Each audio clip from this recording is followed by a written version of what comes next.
السلام عليكم ورحمة الله وبركاته. بسم الله والحمد لله والصلاة والسلام على رسول الله. اللهم أرنا الحق حقا وارزقنا اتباعه وأرنا الباطل باطلا وارزقنا اجتنابه. اللهم علمنا ما ينفعنا وانفعنا بما علمتنا وزدنا علما. أما بعد، عزیز اخوات، 30ویں پارے کی آج کس سورے پہ ہم لوگ ایک دم ابتدائی زمانے کی نازل ہوئی ہوئی صورتیں میں سے ہے یہ سورہ، جو نبی کریم صلی اللہ علیہ وسلم کے لیے ایک اپنے ان کے رب کی طرف سے محبت اور شفقت کا ایک پیغام لے کر آئی تھی۔ یہ ہم جانتے ہیں کہ سب سے پہلی دفعہ جب وحی نازل ہوئی تھی تو وہ سورہ الگ تھی، جب آپ صلی اللہ علیہ وسلم غار حرا میں تھے، اور وہ سورہ الگ کی ابتدائی 5 آیتیں تھی۔ اور اس کے بعد پھر ایک دو صورتیں اور نازل ہوئیں اور کچھ دن کے لیے وحی کا سلسلہ رک گیا۔ روایتیں مانتے ہیں کہ 40 دن تک وحی نہیں نازل ہوئی تھی، اور آپ صلی اللہ علیہ وسلم اب انتظار کرنے لگے تھے کہ وہ کیا چیز تھی، وہ پھر آئے، پھر پتہ چلے، پھر کچھ بتائیں، پھر کچھ سکھائیں۔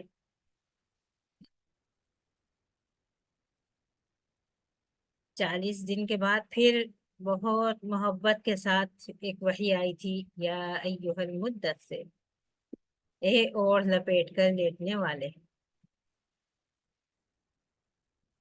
اور پھر آپ صلی اللہ علیہ وسلم کو ان کی ذمہ داری یاد دلا دی گئی تھی، تم فانذر، اٹھیے اور ذمہ داری اٹھا لیجئے لوگوں کو ڈرانے کی اور لوگوں کو بشارت دینے کی۔ اس کے بعد پھر 8 صورتیں اور نازل ہوئی، گویا 10 صورتیں ہو گئی تھیں، اور یہ صورتیں ابھی پوری نہیں نازل ہو رہی تھی، ابتدائی حصہ پوری سورہ صرف سورہ فاتحہ نازل ہوئی تھی، مکمل سورہ۔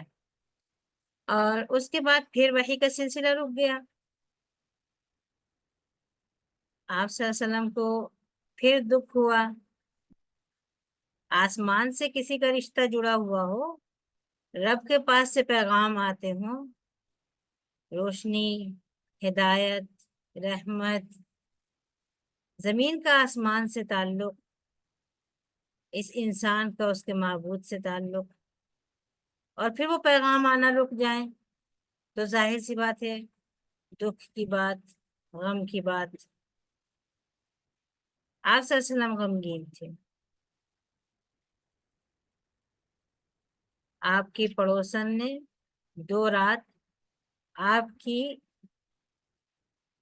قرأت کی آواز نہیں سنی تہجد پڑھنے میں،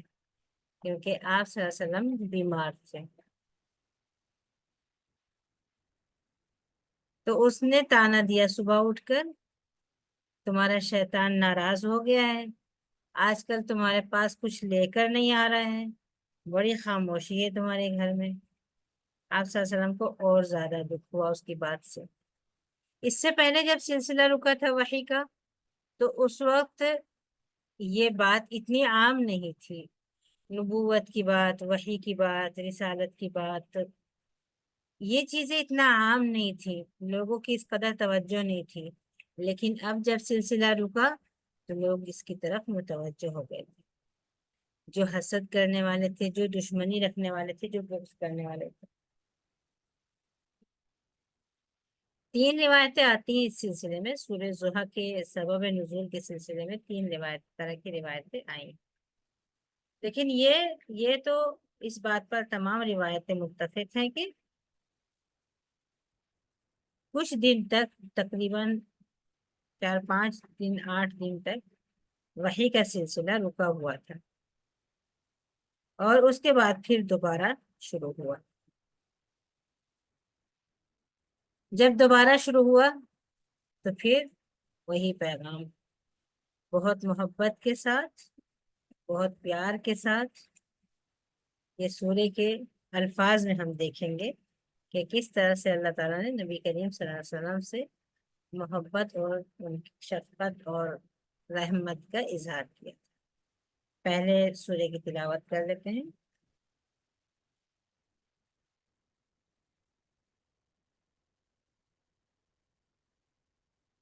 سورۃ الضحیٰ۔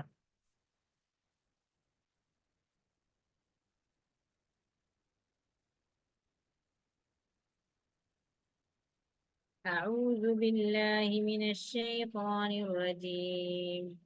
بسم الله الرحمن الرحيم. والضحى والليل إذا سجى ما ودعك ربك وما قلى وللآخرة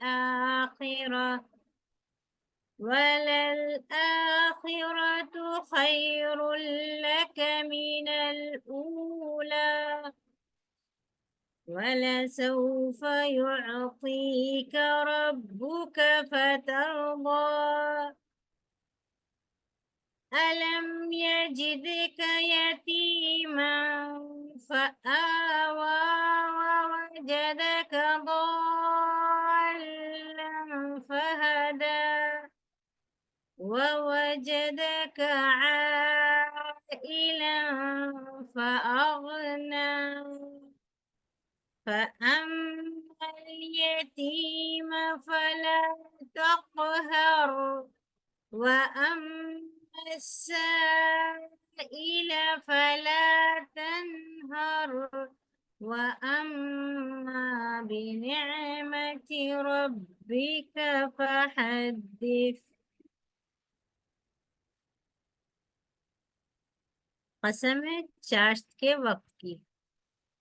قسم ہے رات کی جب وہ چھا جائے، اس بات پر قسم کھائی گئی تمہارے رب نے تمہیں نہیں چھوڑا ہے اور نہ تم سے نفرت کی ہے۔ یہ تمہیں تانا دیتی ہے کہ تم کو چھوڑ دیا گیا اور آج کل تمہارا شیطان تمہارے پاس آ نہیں رہا ہے۔ نہیں، یہ تمہارا رب ہے جس نے نہ تمہیں چھوڑا ہے اور نہ تم سے نفرت کی ہے۔ گزشتہ صورتوں کی طرح سے یہ سورہ بھی قسم سے شروع ہوئی ہے، اور قسم کس چیز کی ہے؟ اس سے پہلے سورہ شمس، اس کے بعد سورہ لیل، دن اور رات کی قسمیں جس میں کھائی گئی تھی، اور پھر یہ ہے سورہ ضحیٰ، اس میں بھی دن کی اور رات کی قسم ہے، لیکن دن کا ایک خاص وقت جب روشنی پھیل چکی ہوتی ہے لیکن ابھی شدت اور گرمی نہیں آئی ہوتی ہے، اجالا ہوتا ہے لیکن دھوپ میں تمازت نہیں ہوتی، وہ وقت ہوتا ہے ضحیٰ کا وقت، جو اس بات کی طرف اشارہ ہے کہ وحی کا سلسلہ رکنے کے بعد پھر چل گیا ہے، اور یہ ایک وقفے کے بعد پھر وحی کا نور آنا شروع ہو گیا ہے، اور یہ کہ آپ کے رب نے آپ کو چھوڑا نہیں ہے، بلکہ یہ وحی کا یہ سلسلہ، ہدایت کا یہ سلسلہ جاری رہے گا۔ اور پھر رات کی قسم جب وہ ہر چیز کو اپنے اندر ڈھانک لیتی ہے، یعنی رات کا کچھ حصہ گزر چکا ہوتا ہے اور گہری ہو جاتی ہے رات، یہ وقت تھا جب آپ صلی اللہ علیہ وسلم تہجد کے لیے اٹھتے تھے۔ واللیل اذا سجا، اور قسم ہے رات کی جب وہ پھیل جاتی ہے اور جس میں آپ صلی اللہ علیہ وسلم کی تہجد پڑھنے کی آواز، قرآن پڑھنے کی آواز آس پاس سنائی دیتی تھی، اور 2 دن آواز نہیں سن کر پڑوسن نے تانا دے دیا تھا اور آپ صلی اللہ علیہ وسلم غمگین ہو گئے تھے۔ تو یہاں چاشت کے وقت کی، صبح کی روشنی کی قسم جو وحی کے سلسلہ جاری ہونے کی طرف اشارہ کرتی ہے، اور رات کی قسم جو آپ صلی اللہ علیہ وسلم کے قیام اللیل اور تہجد کی استمرار کی طرف اشارہ کرتی ہے، اور ان دونوں چیزوں کی قسم کھا کر یہ کہا گیا، یہ کہا اللہ تعالیٰ نے کہ تمہارے رب نے تم کو رخصت نہیں کر دیا تھا۔ وداع کا تودیع کسی مسافر کو رخصت کر دینا، نہیں، تمہارے رب نے تمہیں چھوڑا نہیں، تمہیں رخصت نہیں کیا، بہت قریب ہو تم، نہ رخصت کر دیا اس لیے سلسلہ منقطع ہوا، اور نہ کوئی ناراضگی تھی، نہ کوئی نفرت تھی، نہیں، یہ بھی ایسی بھی کوئی وجہ نہیں تھی، بلکہ اگلی آیت دیکھیے، آخرت تمہارے لیے پہلے سے بہتر ہے۔ ایک چیز تو ایک مفہوم تو اس کا یہ ہو سکتا ہے کہ اس دنیا کے انجام سے آخرت کا انجام بہتر ہے، دنیا سے کے مقابلے میں آخرت بہتر ہے، ظاہر سی بات ہے۔ دنیا کسی بھی درجے کی نعمتوں کے ساتھ ہو، لیکن بہرحال آخرت اس سے بہتر ہو۔ لیکن یہ دوسرے مفہوم میں بھی، اس میں دوسرا مفہوم بھی شامل ہے۔ وہ کیا ہے؟ یعنی آپ کا ہر دن پہلے والے دن سے بہتر، ہر زمانہ پچھلے زمانے سے بہتر۔ جب آپ چھوٹے سے تھے، جب آپ چچا ابو طالب دادا عبد المطلب کی پرورش میں تھے، جب چچا ابو طالب کی پرورش میں آئے، جب حضرت خدیجہ سے نکاح ہوا، جب نبوت ملی، اس کے بعد بھی ہر دوسرا دن پہلے دن سے بہتر۔ جنگ بدر، جنگ احد، جنگ احزاب، صلح حدیبیہ، فتح مکہ، ہر دن پچھلے دن سے بہتر، ہر دن پچھلے دن سے اچھا۔ تو آپ غم نہ کریں، آپ افسوس نہ کریں، پریشان نہ ہو، آپ کا رب آپ کے ساتھ، اور وہ آپ سے بہت محبت کرتا ہے۔ اور اس محبت کے آثار یہ ہے کہ ہر دوسرا دن آپ کے لیے پہلے دن سے بہتر، اور پھر آخرت میں آخرت اس دنیا سے بہتر ہے۔ اور مزید وَلَسَوْفَ يُعْطِيكَ رَبُّكَ فَتَرْضَىٰ، ضرور جلدی ہی تمہارا رب تمہیں دے گا، اور اتنا دے گا کہ تم فوراً خوش ہو جاؤ گے۔ یہ عطا اللہ تعالیٰ کی طرف سے، یہ کس چیز کی طرف اشارہ ہے؟ اس عطا کے ذریعے اللہ تعالیٰ کیا چیز دینے والے ہیں؟ بہت کچھ دیا اللہ تعالیٰ نے، اور بہت ساری چیزیں دیتے گئے۔ اللہ تعالیٰ نے نبوت دی، اس کے بعد پھر ٹھکانہ دیا، بدر اور یوم بدر اور فتح مکہ، پھر لوگوں کا اللہ کے دین میں فوج در فوج داخل ہو جانا، پھر خلفائے راشدین کے زمانے میں جو فتوحات ہوئی، اس کے بعد بھی جہاں تک دین پھیلتا چلا گیا۔ یہ تو اللہ تعالیٰ کا وعدہ تھا آپ صلی اللہ علیہ وسلم سے کہ اتنا کچھ ملے گا کہ تم خوش ہو جاؤ گے۔ تمہارا رب، یہ نہیں کہا کہ اللہ تعالیٰ دے گا، تمہارا رب دے گا،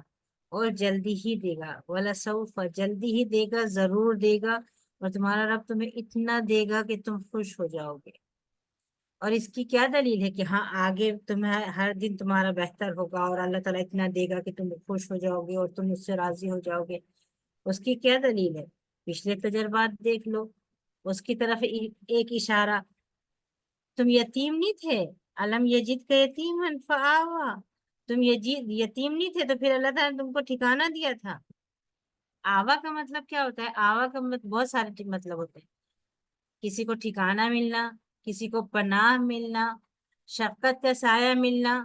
یہ سب چیزیں آوا میں ہوتی ہیں۔ اور جو یتیم ہوتا ہے وہ ہم سب جانتے ہیں کہ اس ماحول میں، محرومی کے ماحول میں پلنے والے لوگ، ان کی شخصیت ناقص ہوتی ہے، کمزور ہوتی ہے۔ اور اگر کسی کو اس وقت میں سہارا مل جائے، کوئی ایسا شفیق سہارا، تو وہ شخصیت مضبوط ہو جاتی ہے اور مکمل ہو جاتی ہے۔ اسی وجہ سے یتیم کے ساتھ حسن سلوک کرنے اور اس کے ساتھ شفقت کے اظہار کرنے کی بہت تاکید آئی، اور اللہ سبحانہ تعالیٰ نے نبی کریم صلی اللہ علیہ وسلم کے لیے بہترین انتظام فرمایا تھا۔ آپ کو دادا کی رعایت، عنایت، ان کا لطف، ان کا کرم، ان کی گود، ان کا سایہ، وہ دیا۔ تمہیں یتیم دیکھا تو تمہیں وہ سایہ، وہ گود عطا کری۔ پھر اس کے بعد چچا ابو طالب، جنہوں نے اپنے بچوں سے بڑھ کر سمجھا، کم بہت خوشحالی کے حالات نہیں تھے، تنگ دستی تھی، پھر بھی انہوں نے نبی کریم صلی اللہ علیہ وسلم کو کسی کمی کا احساس نہیں دیا اور بہت شفقت سے، بہت محبت سے پالا۔ اور اس کے بعد پھر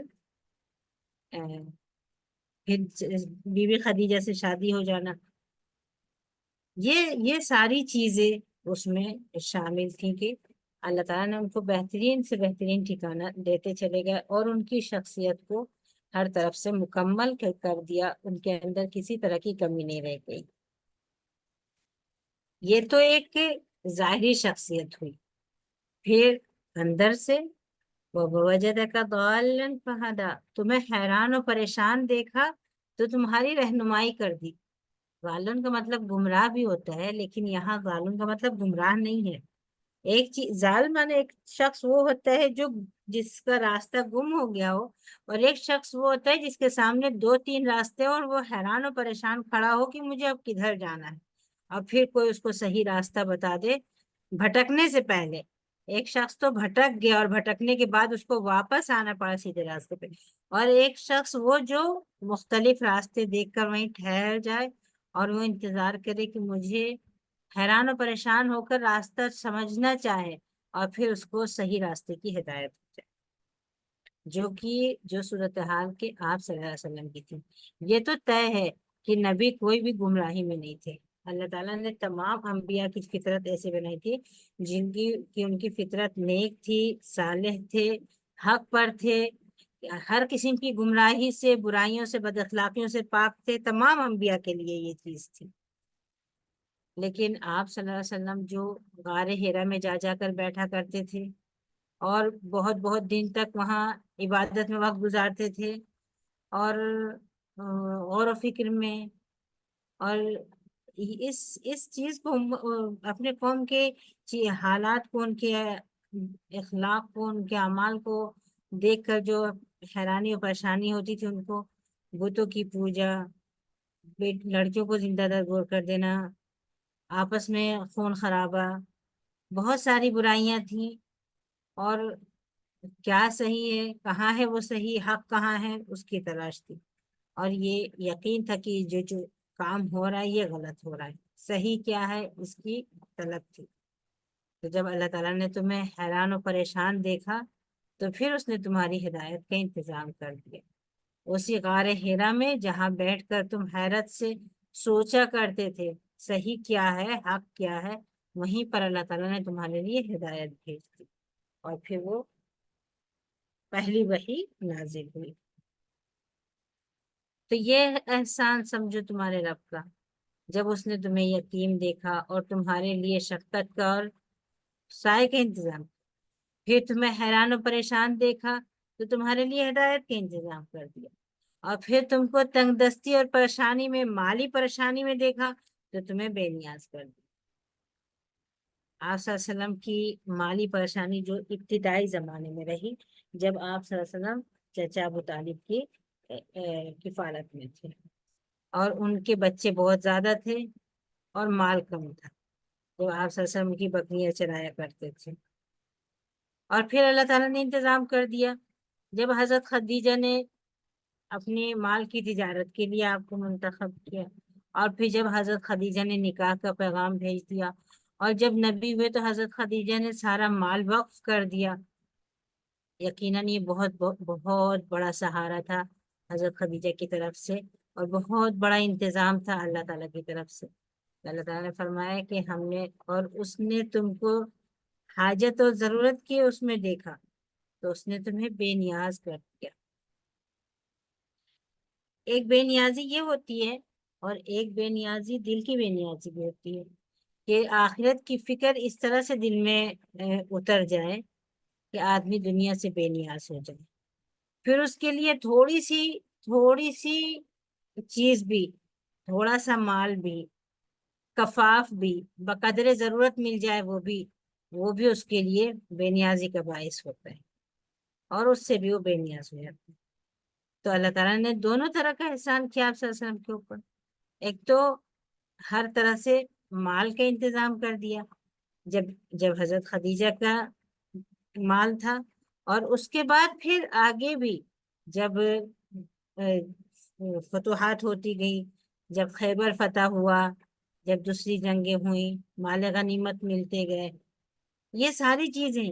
نکلتا گیا، ذریعہ ہوتا بنتا گیا، آتا گیا۔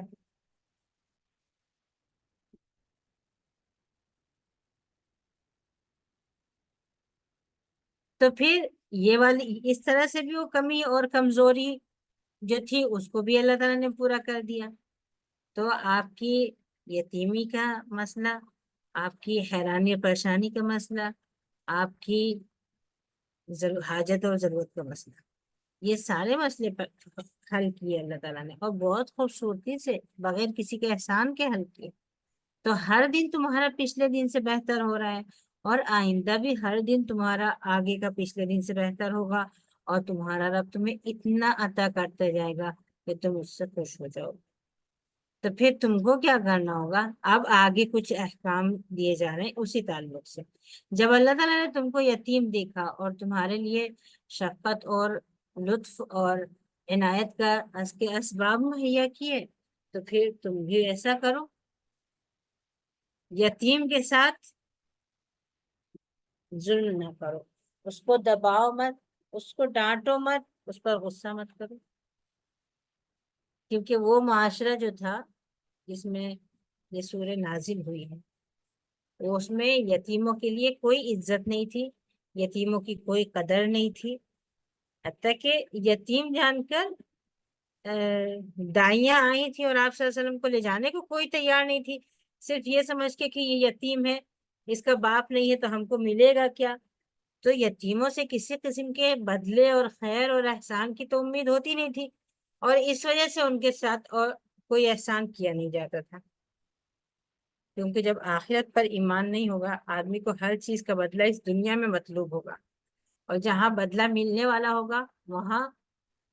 سب کچھ خرچ کیا جائے گا، اور لیکن جہاں سے بدلہ نہیں ملنے والا ہوگا وہاں سے نظریں پھیر لی جائیں گی، بلکہ وہاں ظلم ہو جائے گا۔ وہی ماحول تھا۔ تو اللہ تعالیٰ نے جہاں آپ صلی اللہ علیہ وسلم کو یہ بتایا کہ تمہاری یتیمی کی کمی کو ہم نے پورا کرنے کے انتظام کیا، اور تمہاری اتنی مکمل، اتنی لطیف اور اتنی اچھی شخصیت تیار ہوئی، تو تمہارے اوپر بھی اب یہ ذمہ داری ہوتی ہے کہ یتیم کے ساتھ سختی مت کرنا، اور اس کے اوپر کسی طرح کا ظلم مت کرنا۔ اس کو قہر کا مطلب دونوں چیزیں ہوتی ہیں، ایک زبان سے اور ایک عمل سے۔ ایک چیز تو ہوتی ہے کہ ڈانٹا، غصہ کیا، دوسری چیز یہ کہ مارنا، ظلم کرنا، بھوکا رکھنا، یہ چیزیں آتی ہیں اس میں، اور ان دونوں ہی چیزوں سے روکا گیا۔ ظلمن نہیں ہونا چاہیے۔ ہاں، اگر کوئی یتیم کو اپنے تربیت میں رکھتا ہے اور بغرض تربیت اس کی پٹائی کرتا ہے یا اس کے اوپر سختی کرتا ہے، تو اس سے نہیں روکا جائے گا۔ فَإِخْوَانُكُمْ فِي الدِّينِ وَمَوَالِكُمْ۔ لیکن مسئلہ جب ہوتا ہے جب ان کو حقیر سمجھ کر، بے سہارا سمجھ کر، اس وقت ان کے اوپر سختی کی جاتی ہے یا ظلم کیا جاتا ہے، یا ان کی تحقیر کی جاتی ہے، یا ان کی شخصیت کو مجروح کیا جاتا ہے، یہ چیز بہت غلط ہوتی ہے۔ تو آپ صلی اللہ علیہ وسلم کے لیے تو یہ اللہ تعالیٰ کی طرف سے مباشر حکم آیا ہے، لیکن آپ صلی اللہ علیہ وسلم کی ابتدا میں تمام امتیوں کے لیے یہ حکم ہے۔ جو بھی احکام آپ صلی اللہ علیہ وسلم کے لیے آئے ہیں قرآن پاک میں، اور اس میں الگ سے کوئی وہ نہیں ہے کہ یہ آپ کے لیے خاص ہے، تو اس میں تمام امت شامل ہوتی ہے۔ اور یتیم کے تعلق سے تو بہت ساری آیتیں اور بہت ساری حدیثیں آ چکی ہیں۔ وہ حدیث ہم سب نے پڑھی ہے، انا وکافل الیتیم، یتیمے کا حاض۔ آپ صلی اللہ علیہ وسلم نے اپنی 2 انگلیاں، شہادت کی انگلی اور اس کے بعد والی انگلی، 2 انگلیاں اوپر ایک ساتھ اٹھائی کہ اس طرح سے میں اور یتیم کی کفالت کرنے والا قیامت کے دن اس طرح ایک ساتھ آئیں گے۔ کتنا قریب ہوگا وہ شخص آپ صلی اللہ علیہ وسلم سے جو یتیم کی کفالت کرنے والا ہوگا، کتنا بڑا فضل عطا کیا، کتنی بڑی بشارت دی گئی ہے یتیم کی کفالت کرنے والے کو۔ اسی طرح سے ایک حدیث ہے کہ بہترین گھر وہ ہوتا ہے جس گھر میں یتیم ہو اور اس کی عزت کی جائے، اور بدترین اور بدبخت گھرانہ وہ گھر ہوتا ہے جس میں یتیم ہو اور اس کی تحقیر کی جائے اور اس کو ذلیل کیا جائے، اس کے اوپر ظلم کیا جائے۔ اور بہت ساری آیتیں ہیں، سورہ ماعون میں ہے، متعدد جگہ پر مقامات پر آیا ہے یتیموں کے ساتھ اچھا سلوک کرنا، اور اس بات کی طرف بھی اشارہ ہے کہ جو آخرت پر ایمان رکھتے ہیں وہ یتیموں کی عزت کرتے ہیں، کیونکہ ان کو اللہ تعالیٰ سے بدلہ چاہیے ہوتا ہے۔ جن کا آخرت پر ایمان نہیں ہوتا ہے وہ یتیموں پر ظلم کرتے ہیں، کیونکہ ان کو دنیا والوں تو بدلہ چاہیے ہوتا ہے اور یتیم کوئی بدلہ نہیں دے سکتا ہے۔ تو پہلا حکم کہ علم یجد کا یتیمن فآوا، اس کے مقابلے میں فاما یتیم فلا تقہر، تم یتیم نہیں تھے تو اللہ تعالیٰ نے تمہارے لیے رعایت اور عنایت اور لطف کا انتظام کیا تھا، تو تم اب یتیموں کے اوپر سختی نہیں کرنا، اس کو ان کے ساتھ کوئی ظلم نہیں کرنا۔ پھر دوسرا وَوَجَدَكَ ضَالًّا فَهَدَىٰ، تم کو حیران و پریشان دیکھا تھا اس نے تو اس نے تمہیں ہدایت دی تھی، اور تمہیں ضرورت مند دیکھا تھا تو بے نیاز کیا تھا، تو اب تمہاری کیا ذمہ داری ہوتی ہے کہ وَأَمَّا السَّائِلَ فَلَا تَنْهَرْ، اب تمہارے سامنے کوئی پوچھنے سوال کرنے والا آ جائے تو اس کو جھڑکنا مت۔ سائل کا لفظ ہے اور اس میں دونوں طرح کے سوال شامل ہیں۔ پہلا وہ سوال جو ایک حیران و پریشان آ کر پوچھتا ہے، اگر کوئی کچھ پوچھ رہا ہے، کوئی بھٹکا ہوا کوئی راستہ پوچھ رہا ہے، کوئی کچھ سمجھنا چاہ رہا ہے، کوئی مسئلہ لے کر آیا ہے، کوئی چیز لے کر آیا ہے جو پڑھ کر سمجھا دو، یا کوئی نوٹس آئی ہے نہیں پتہ چل رہا ہے کیا لکھا ہوا ہے، یا کوئی کتاب پڑھنا چاہ رہا ہے، کتاب پڑھا تھا کوئی چیز سمجھ میں نہیں آئی ہے، دین کا کوئی حکم ہے نہیں سمجھ میں آیا ہے، کوئی فتویٰ ہے کوئی مسئلہ ہے جو پوچھنے آیا ہے سمجھنے آیا ہے، کہ اگر کوئی اس طرح کا سائل ہے تو اس کو بھی مت جھڑکو کہ آ گئی پوچھنے، ہر سمجھتی نہیں ہو، نہیں جانے تو تمہاری سمجھنے کی چیز ہی نہیں ہے، نہیں تم رہنے تو تمہاری سمجھ میں نہیں آئے گا، نہیں،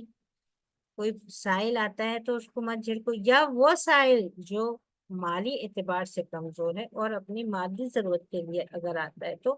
تو اس کو بھی مت جھڑکو۔ جو اللہ والے لوگ ہوتے ہیں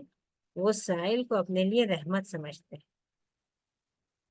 بعض لوگوں کا یہ کہنا ہوتا تھا کہ یہ سائل ہمارے لیے بہت بڑا احسان کرتے ہیں ہمارے اوپر، جو ہمارے اعمال کو حفاظت سے آخرت تک پہنچا دیتے ہیں، یعنی یہ ہماری جنت کے ضامن ہے کہ یہاں سے ہم سے نیکیاں لیتے ہیں اور وہاں آخرت کے لیے ہمارے جمع کر دیتے ہیں، تو وہ یہ خود ہمارے دروازے پہ آ گئے ہم سے نیکیاں جمع کرنے کے لیے۔ کتنی عظیم شخصیت ہے یہ ہمارے آخرت کے لیے کتنا بڑا سہارا ہے یہ۔ تو وہ سائل کو اللہ تعالیٰ کی رحمت سمجھتے تھے کہ جو آ گیا اور اس نے، ہم خود نکل کر جاتے اور حقداروں کو ڈھونڈتے اور ان کا حق ادا کرتے، اور اس نے خود آ کے اپنا حق لے لیا، ہمارا اتنا کام بچ گیا اور ہمیں اس کو ڈھونڈنا نہیں پڑا اور جا کے اس کو دینا نہیں پڑا، گویا ہم نے اس کے اوپر احسان نہیں کیا دے کر، اس نے احسان کیا کہ اپنی امانت ہمارے پاس سے آ کر لے کر چلا گیا۔ تو یہ احساس، اس بات کا احساس کہ جو سائل ہوتا ہے وہ لینے آتا ہے تو وہ اپنا حق لیتا ہے، وہ ہم سے نہیں لیتا ہے، ہماری کوئی چیز نہیں لیتا ہے، بلکہ وہ اپنا حق ہوتا ہے اس کا جو وہ لے کر چلا جاتا ہے۔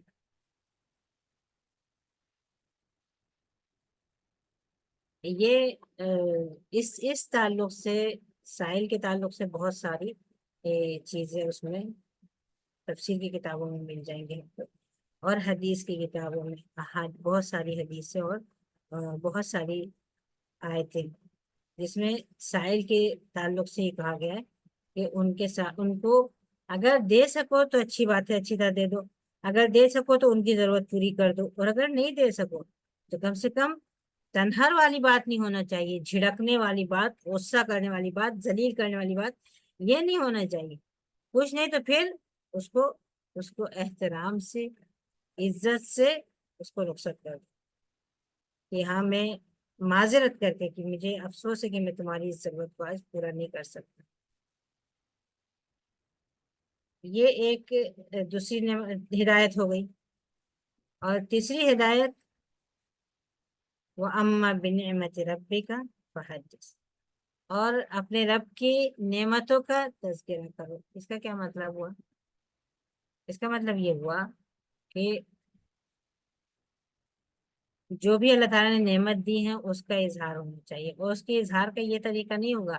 کہ اللہ تعالیٰ نے مالدار بنایا ہے تو ساری دولت اپنے اوپر خرچ کر کے لوگوں کو دکھا دیا جائے کہ ہم اتنے مالدار ہیں۔ وہ چیزیں جو اس کا اظہار ہو کہ اللہ تعالیٰ نے دیا، ایک آدمی مالدار ہوتا ہے وہ دوسروں کی ضرورت پوری کرتا ہے تو بھی پتہ چلتا ہے کہ وہ مالدار ہے، صرف اسی سے تھوڑی کہ وہ اپنے اوپر خرچ کر لے گا تو پتہ چلے گا کہ ہاں وہ مالدار ہے، اور لوگ دیکھیں گے بہت اچھا کھا رہا ہے بہت اچھا پہنا ہے تو مالدار ہے، اس سے نہیں پتہ چلے گا کہ اس نے نیکی کے کاموں پر خرچ کیا، کہیں بھی کوئی کام ہوا تو اس میں بڑھ چڑھ کر حصہ لیا، آگے آگے بڑھ کر اس نے دیا، اپنے کے اپنے محلے کے ضرورت مندوں کی خبر گیری کی، اور بیماروں کا علاج کروایا، بچوں کو پڑھانے کا انتظام کرا دیا، اس سے نہیں نظر آئے گا کہ ہاں یہ شخص اس کو اللہ تعالیٰ نے نعمت دی ہے اور اس کا وہ اظہار کر رہا ہے۔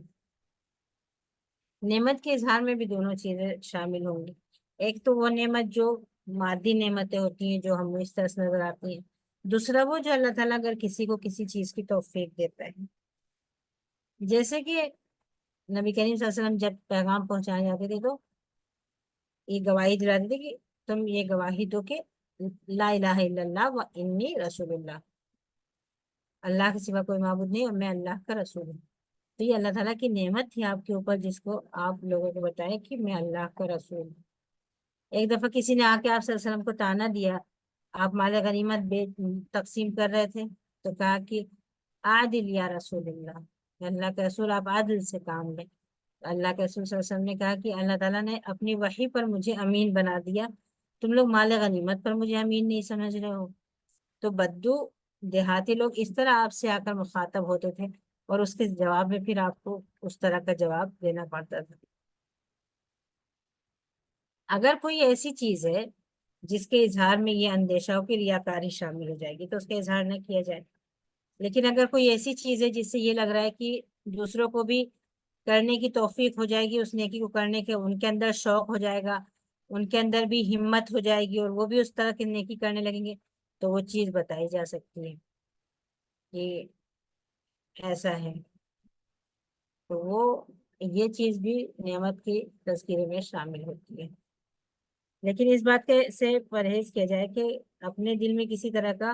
غرور تکبر دکھاوا نہیں آئے، نہ اعمال کے اظہار میں نہ مال کے اظہار میں، کسی بھی نعمت، اگر اللہ تعالیٰ کسی کو روزے رکھنے کی توفیق عطا کرتا ہے یہ اللہ تعالیٰ کی نعمت ہے، کسی کو تہجد کی توفیق عطا کرے یہ اللہ تعالیٰ کی نعمت ہے، کسی کو نمازوں کی کا پابند بناتا ہے یہ اللہ تعالیٰ کی توفیق ہے، کسی کو غیر مسلموں میں دعوت دینے کی توفیق عطا فرماتا ہے یہ اللہ تعالیٰ کی بہت بڑی نعمت ہے، کسی کو اللہ تعالیٰ اپنے محلے میں پڑوس میں اصلاح کے کام کرنے کی توفیق دیتا ہے یہ بہت بڑی نعمت ہے۔ اگر اس طرح کی کام کوئی کرتا ہے اور یہ اس بات کا اندیشہ نہیں ہے کہ اس کے اندر ریاکاری آ جائے گی یا غرور آ جائے گا یا دکھاوا آ جائے گا، صرف اس لیے کہ کوئی چیز ہم بتائیں گے تو دوسروں کو تجربہ ہوگا اور وہ بھی اس طرح سے کریں گے، اگر یہ جذبہ ہو اور کسی طرح کے فتنے کا اندیشہ نہ ہو تو اس طرح کے کاموں کا ذکر کیا جا سکتا ہے، اور ہوا بھی ہے، ہم کو خود اپنی دوسری بہنوں سے اس طرح کی باتیں سن کے تجربہ ہوا ہے اور ہمت بڑھی ہے کہ نہیں ہم بھی کر سکتے ہیں، ہم بھی غیر مسلموں سے بات کر سکتے ہیں، ہم اس کو دین کے پیغام پہنچا سکتے ہیں، یا کسی محفل کے موقع پہ ہم کس طرح سے کوئی بات شروع کر سکتے ہیں، کس طرح سے لوگوں کو کسی بات کے بارے میں بتا سکتے ہیں یا ان کو تنبیہ کر سکتے ہیں، تو جب دوسروں کے کوئی واقعہ سنتے ہیں تو پھر اپنے اندر وہ شوق بھی پیدا ہوتا ہے اور جذبہ پیدا ہوتا ہے اور کرنے کا طریقہ بھی سمجھ میں آتا ہے کہ اس نے اس طرح سے کیا تھا تو ہم بھی ایسا کر سکتے ہیں، یہ بھی اللہ تعالیٰ کی طرف سے رزق ہوتا ہے، تو اگر کسی کو اس کا اندیشہ نہیں ہے، دونوں ہی طرح کی دولت ہیں، چاہے وہ علم کی دولت ہو یا مال کی دولت ہو، اگر اس بات کا اندیشہ نہیں ہو نہ ہو کہ آدمی کے اندر غرور تکبر دکھاوا نمائش ریا آئے گا تو وہ اس کا اظہار کر سکتے ہیں، لیکن اپنے نعمتوں کے اظہار میں مال کے اظہار میں بہترین شکل یہ ہو سکتی ہے کہ آدمی اس کو اس کے نیک اعمال پہ اس کے اثرات نظر آئے۔ حضرت عمر فاروق رضی اللہ عنہ کے زمانے میں فتوحات کہاں تک پہنچی تھی اور بیت المال کس قدر بھرا ہوا تھا اور حضرت عمر کی اپنی حالت کیا تھی، انہوں نے تو یہ نہیں سوچا تھا کہ میرے پر اللہ تعالیٰ کی نعمتوں کا یہ اظہار اس طرح سے ہو کہ میں بہت اچھی پوشاک میں اور بہت اچھے انداز میں اور بہت اچھے اسلوب میں نظر آؤں، تو وہ بھی تو نعمت تھی، تو آپ اگر اس طرح سے رہتے تھے تو وہ نعمت کی ناقدری تو نہیں کر رہے تھے، لیکن ہاں ان نعمتوں کو صحیح جگہ پر خرچ کر کر ہی اس کا اس نعمت کا اظہار بھی ہو جاتا ہے۔ تو یہ تھے وہ الفاظ جس کے ذریعے اللہ تعالیٰ نے نبی کریم صلی اللہ علیہ وسلم کی تسلی کی تھی۔ ایک طرف آپ صلی اللہ علیہ وسلم کے لیے شفقت برا انداز ہے، دوسری طرف اللہ تعالیٰ کی عنایتوں کا تذکرہ ہے، اور اس بات کا تذکرہ کہ بہت شروع سے لے کر اب تک اللہ تعالیٰ کی کیا کیا احسانات اور کس طرح اس کے نگرانی، اس کی عنایت اور اس کا لطف شامل حال رہا، اور یہ وعدہ کہ آئندہ بھی اس سے زیادہ ہوگا اور ہر دن پہلے سے بہتر ہوگا، اور اس کے بعد پھر یہ ہدایت کہ جس طرح اللہ تعالیٰ نے تمہارے ساتھ کیا اس طرح تم اللہ کے بندوں کے ساتھ کرنا، اور اللہ تعالیٰ بندوں کے ساتھ خیر کرنے والوں کو پسند کرتا ہے۔ اور یہ اس طرح اس موضوع کی بہت ساری حدیثیں آپ کو مل جائیں گی کہ جب تک بندہ اپنے بھائی کی ضرورت پوری کرتا ہے، اللہ تعالیٰ اس کی ضرورت پوری کرتا ہے۔ جب کوئی انسان اپنے بھائی کی کام کے لیے اس کے ساتھ چلتا ہے تو اللہ تعالیٰ اس کے ساتھ ہوتا ہے۔ جب کوئی اپنے بھائی کے عیبوں پر پردہ ڈالتا ہے تو اللہ تعالیٰ اس کے عیبوں پر پردہ ڈالتا ہے۔ جب کوئی اس کی مدد اپنے بھائی کی مدد کرتا ہے تو اللہ تعالیٰ اس کی مدد کرتا ہے۔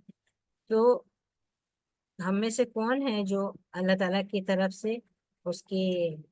عنایت، اس کی مدد، اس کی نصرت اور اس کی پردہ پوشی اور اس کے عفو درگزر کا محتاج نہیں؟ تو وہ چیز جو ہم یہ چاہتے ہیں کہ اللہ تعالیٰ ہمارے ساتھ کرے، وہ ہم اللہ کے بندوں کے ساتھ کریں، تاکہ ہم اللہ تعالیٰ کی طرف سے اس پردے کے، عفو درگزر کے، اس کی رحمت کے اور اس کی مدد کے مستحق ہو سکے۔ اقول قولی ھذا واستغفر اللہ لی ولکم ولجمیع المسلمین۔ اللہ تعالیٰ ہم کو ان صورتوں کو سمجھ کر پڑھنے کی توفیق عطا فرمائے، اور ہم جب نماز میں پڑھیں تو ہم اس کی تاثیر کو محسوس کریں، اس کے انداز کو محسوس کریں، اور ہم اس کو اپنے اندر دل کی گہرائیوں سے سمجھنے کی اور محسوس کرنے کی کوشش کریں، اس وجدان کے ساتھ ہم اس کو پڑھ سکیں۔ اللہ تعالیٰ ہمیں قرآن پاک میں گہرائی عطا کرے، ہمیں اس کا علم نافع عطا کرے، اور ہمیں اس پر عمل کرنے کی توفیق عطا فرمائے۔ ہم اس کی طرف دعوت دینے والے ہوں، لوگوں کو اس کو سکھانے والے ہوں، اور یہ سلسلہ موت تک چلتا رہے، جیسا کہ آپ صلی اللہ علیہ وسلم کی ہدایت تھی، خیرکم من تعلم القرآن وعلمہ، اور علم القرآن وعلمہ الناس، تعلم القرآن وعلمہ الناس۔ قرآن بہترین شخص وہ ہے جو قرآن سیکھے اور سکھائے، اور قرآن کو سیکھو، لوگوں کو سکھاؤ۔ ہم اپنے آپ کو دونوں درجوں پر رکھ کر دیکھتے رہیں، سیکھتے رہیں اور سکھاتے رہیں، اور یہ سلسلہ قیامت موت تک کے منقطع نہ ہو۔ اللهم اغفر لنا ولوالدينا ولمعلمينا ولمن هم حق علينا وللسامعين۔ اللهم صل وسلم على نبينا محمد وعلى آله وصحبه أجمعين۔ اللهم انصر إخواننا في غزة، اللهم نصرك الذي وعدته، اللهم انصر الإسلام والمسلمين، وأذل الشرك والمشركين، ودمر أعداءك أعداء الدين۔ سبحان ربك رب العزة عما يصفون، وسلام على المرسلين، والحمد لله رب العالمين۔